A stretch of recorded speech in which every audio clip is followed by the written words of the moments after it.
Hi everybody, it's Claire Paris with Paris Group Realty LLC, and today we're talking about the inspections from the seller's perspective. So we've spent all this time marketing your property, and we finally found that buyer who loves your property enough that they want to buy it. Now what happens? So the buyer's going to hire a bunch of inspectors to come through the property and look at everything that you could possibly even imagine. They're going to even crawl in that crawl space that you've probably not been in since you bought the property.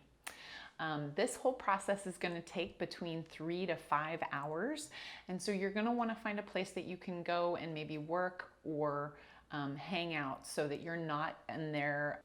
Additionally, what happens is they're going to get a report on everything that they've found about the property, and then they're going to probably want to get contractors in to do bids on the property as well. From there, they're going to come back to us and request information, and they also might request some concessions.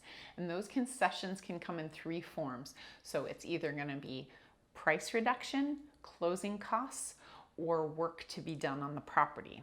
If they ask for work to be done on the property, like for instance to replace the roof, that's typically going to be between $5,000 and $10,000.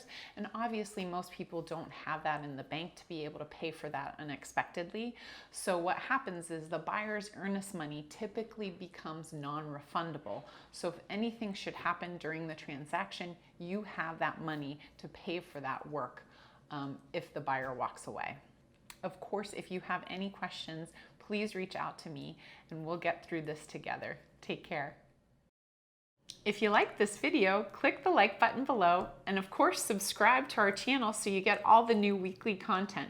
If you have a comment or question, comment below and I'll get to you as soon as I can. I hope you have a great week. Thanks for tuning in.